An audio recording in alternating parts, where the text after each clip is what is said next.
नमस्कार दोस्तों, मैं कृष्ण कुमार शर्मा अपने YouTube चैनल अभिनव केमिस्ट्री पॉइंट में आपका हार्दिक स्वागत करता हूं। दोस्तों, राजस्थान के इस सामान्य ज्ञान की प्रश्नोत्तरी में मैं आप लोगों के लिए कुछ महत्वपूर्ण प्रश्न लेकर आया हूं, जो कि आपके लिए आगामी परीक्षाओं में अति महत्वपूर्ण साबित होंगे।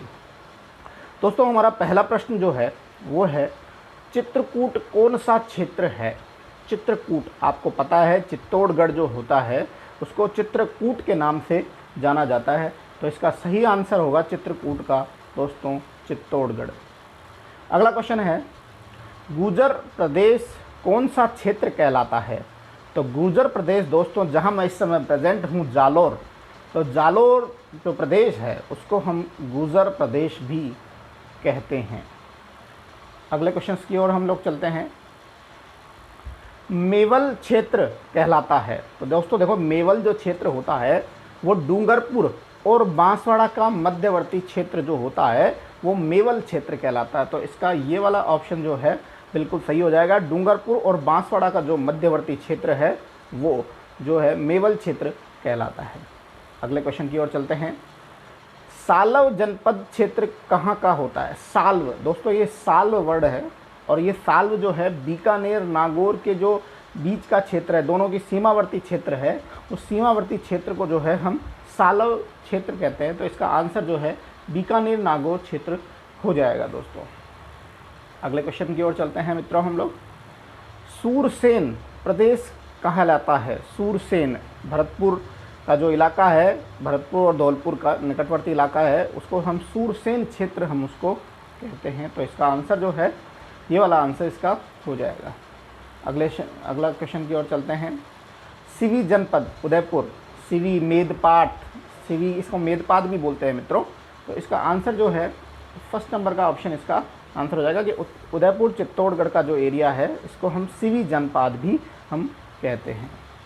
अगला है, मारवाड़ के किस शासक ने संपूर्ण राजपूताना को अपने प्रभाव क्षेत्र में ले लिया था? तो राव मालदेवा है। मालदेव जो है, और तुम्हें पता है कि मालदेव ने किससे जब युद्ध हुआ था सूरसेन क्या नाम है, शेरशाह का, तो शेरशाह ने एक शब्द कहा था, आपको याद होगा, उन्होंने शब्द कहा था कि मुट्ठी भर बाजरे के लिए मैं पूरी रियासत गंवा देता। मतलब मालदेव से इतना परेशान हो गया था शेरशाह कि उसने कहा था मुट्ठी भर बाजरे के लिए मैं पूरी जो मुगल सल्तनत थी वो सारी गंवा देता मैं। तो राव मालदेव का नाम इतिहास में बड़ा फेमस है। और मारवाड़ में राम किस शासक का ज्येष्ठ पुत्र था? तो ये राम जो था राव मालदेव के ज्येष्ठ पुत्रों में आते थे।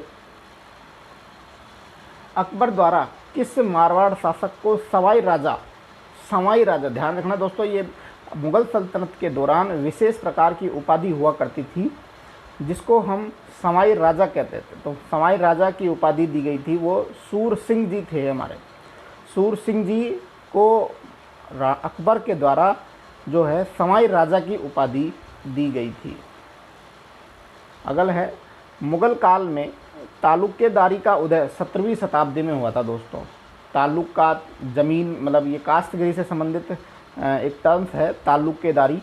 तो जो 17वीं शताब्दी में जब इस समय औरंगजेब का राज्य हुआ करता था 17वीं 18वीं में, उस समय तालुकेदारी का जो है उदय हुआ था। अगला क्वेश्चन है, कश्मीर रियासत में भारतीय संघ का विलय 24 अक्टूबर 1947 को हुआ था।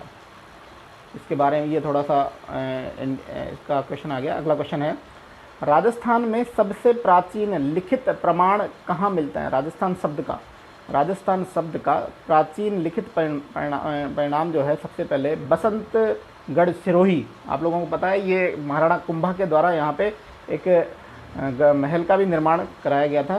तो इसके अंदर राजस्थान शब्द का सबसे प्राचीन लिखिततम प्रमाण जो है वो बसंतगढ़ सिरोही के अंतर्गत मिला था। राजस्थान का भौगोलिक क्षेत्रफल सभी को पता है 3,42,239, 3,42,239 सभी को पता है। तो इसका आंसर जो है 3,42,239 इसका आंसर हो जाएगा। राजस्थान राज्य भारत के किस दिशा में स्थित है? तो राजस्थान राज्य जो है भारत के उत्तर पश्चिम दिशा के अंदर अवस्थित है मित्रों। अगले क्वेश्चन की ओर चलते हैं। राजस्थान के पूर्व से पश्चिम की चौड़ाई कितनी है? तो राजस्थान के पूर्व से पश्चिम की चौड़ाई दोस्तों 869 869 किलोमीटर, बिल्कुल सही है। किस विद्वान ने राजस्थान की आकृति विषम कोणीय या फिर पतंग के आकार की, पतंग, इसमें पतंग भी हो सकता है, पतंग के आकार की बताया, राजस्थान की आकृति को सबसे पहले विषम कोणीय या पतंग के आकार का बताया था? वो हमारे टी.एच. हेडले जो थे, वो इन्होंने सबसे पहले, हेडले ने बताया था कि राजस्थान की जो आकृति है वो पतंग के आकार की है या विषम चतुर्कोणीय आकृति है। अगले क्वेश्चन के होते हैं, राजस्थान को पूर्ण राज्य का दर्जा कब मिला था? तो राजस्थान को पूर्ण राज्य का दर्जा जो है 1 नवंबर 1956 को मिला था, जब संपूर्ण विलय 7 चरण जो है ख़त्म हुए थे। अजमेर का विलय, अजमेर दिलवाड़ा, इनका विलय जो हुआ था 1 नवंबर 1956 को इसका विलय हुआ था। सर्वाधिक ज़िले वाला संभाग कौन सा है? ऐसा संभाग कौन सा है जिसके अंदर सबसे ज़्यादा ज़िले हैं? तो दोस्तों वो ज़िला हमारा जोधपुर है। तो इसी के साथ में कुछ ये क्वेश्चन जो है पूछा गया था कि भारत छोड़ो आंदोलन कब प्रारंभ हुआ था? तो 9 अगस्त 1942 को, 9 अगस्त 1942 को भारत छोड़ो आंदोलन समाप्त हुआ था। 17 अप्रैल को हीमोफीलिया दिवस मनाया जाता है। आईपीएल इतिहास में 350 छक्के लगाने वाले खिलाड़ी बन गए हैं। 350 आईपीएल में बनाने वाले हमारे क्रिस गेल, जो कि वेस्ट इंडीज़ के रहने वाले हैं। इसके बाद जो आगे के क्वेश्चन हम चलते हैं, थोड़े कुछ हो रहे हैं। निम्न में से किस नदी अपने उद्गम स्थल पर सागरमती के नाम से भी जानी जाती है? अपने उद्गम स्थल पर दोस्तों, इसका आंसर लोगों ने ज़्यादातर ने गलत बताया। इसका आंसर लूनी होगा। लूनी नदी अपने उद्गम स्थल पर जो है सागरमती के नाम से जानी जाती है। अगला क्वेश्चन है, निम्न नदियों में, नदियाँ और उनकी सहायक नदियों को चुनिए। तो पश्चिमी बनास, जवाई सही नहीं है, लूनी, बांजम सही नहीं है, माहौन, सुकनी सही है, लेकिन साबरमती की जो सहायक नदी है वेतरक, तो ये वाला क्वेश्चन इसका सही होगा। राजस्थान में पुलिस विभाग के प्रमुख पद का क्या नाम है? तो पुलिस महानिदेशक जो होता है राजस्थान में। तो ये आज मित्रों आज के महत्वपूर्ण प्रश्न थे। आशा करता हूँ कि आपको मेरा ये वीडियो बहुत पसंद आएगा। आगामी भी मैं इसी प्रकार से अच्छे वीडियो आप लोगों के लिए कंटिन्यूसली लेते आऊँगा। आप बैठिए, इंतजार। बहुत बहुत धन्यवाद दोस्तों। जय हिंद, जय भारत।